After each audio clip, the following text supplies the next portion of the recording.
So for every $100,000, and let me zoom this in.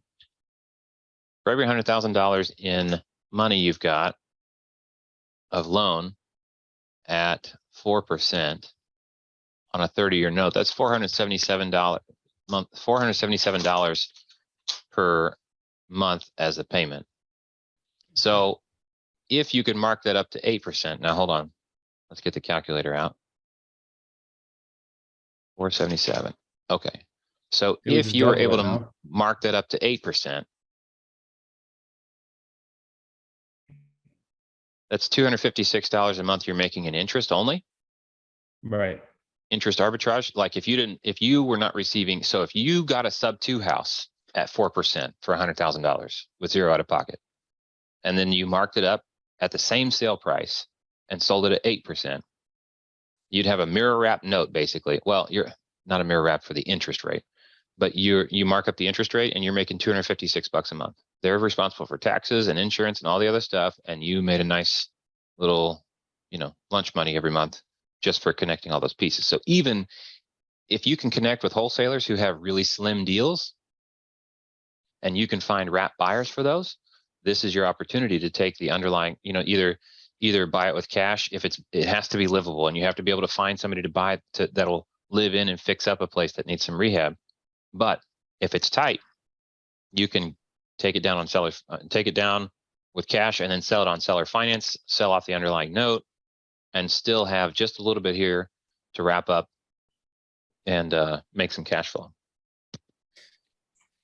Okay. So if you had let's say you had a $25,000 note at, this is actually what I'm going to have. Hold on. 165 minus 25 minus 117.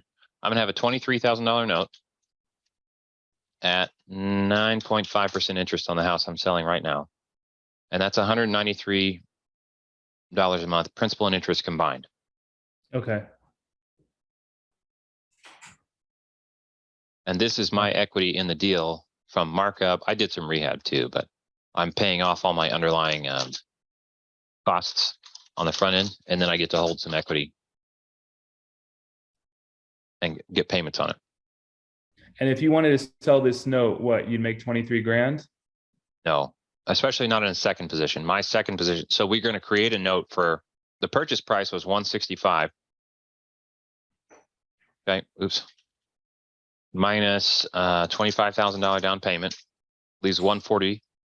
And then we're going for 65% of ARV. So 165 times 0.65. Oh, we're doing $107,000 note, not 117,000. It's the most sellable.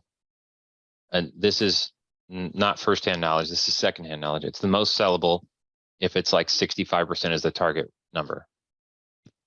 So 65% of the value is the most marketable note with the least discount. So we can create a note for like 112 and sell it for 107. Okay.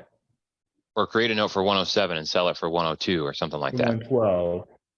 Yeah. No, we sell it at a discount. We don't mark it up. Okay.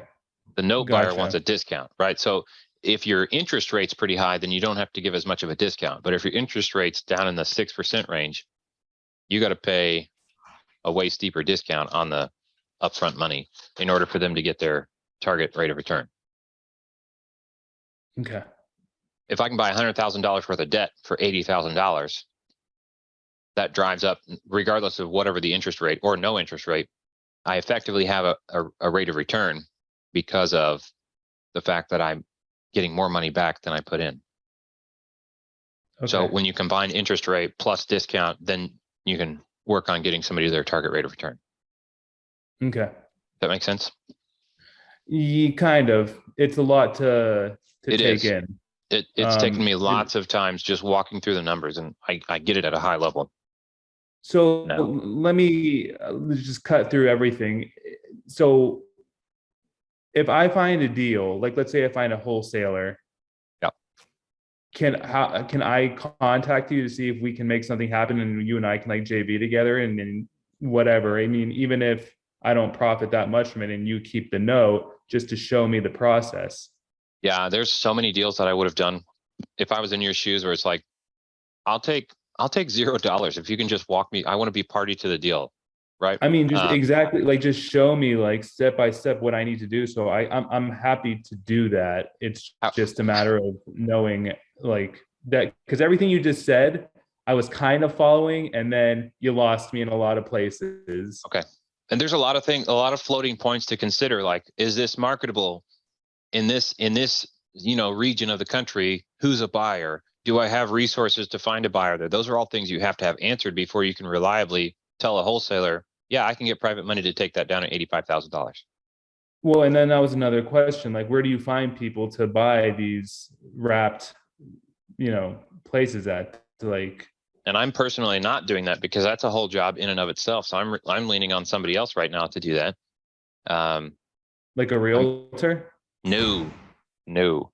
I'm leaning on somebody who understands the note strategy. He's my accountability partner, and he's zeroing in on this strategy, and he's built a website, and he's doing inbound call leads for buyers. And so he's getting people that are shopping for houses, and they're staying connected with him and getting on his mailing list, so that when an opportunity comes up, particularly in the Kansas City area, then he's able to mail it out, and 14 people want to see the house. They all know that they need to bring, 15 to 25 grand down, and that they're going these to are pay. people who are trouble getting conventional loans because of their work situation and whatnot. Yep. And Okay. it's a long, Dispo is a long-term relationship building thing. And so he has outbound or inbound marketing costs where he's trying to establish a presence and get people to register to be on his buyers list. But those buyers are not repeat buyers like a normal wholesale buyer is, right? So Yeah. it's a lot of effort, and he has to profit pretty big on them to recover his costs. But I'm leaning on him to know the numbers for what can we actually make off this deal. So underwriting it, I can use some assumptions for underwriting and check it with him, but you would need to know, in order to do these deals, you would need to know in whatever market you're targeting that, what passes for livable, and what the, median income and affordability rate is for people to buy homes in the area, and then just get on a bunch of wholesalers lists. And then you could just shop. Do you have private money connections, or are you moneyed up, or what? I have private money connections. So if you can underwrite these deals, looking at wholesalers deals, it's just going to be a lot of like testing. What's the ARV on this one? What's the actual condition? Can I paper flip it? Can I flip it on paper to somebody who's actually going to do the fix up? Or if it's turnkey, can I mark it up and make money on the interest? Can I wrap the financing to somebody else and sell it on seller finance? You're totally going to be leaning on somebody like Jonathan though. So I don't know what markets he's in. He's helping a few people in a few different spots, but he's focused on Kansas City, which is where he's building his buyers list. Okay.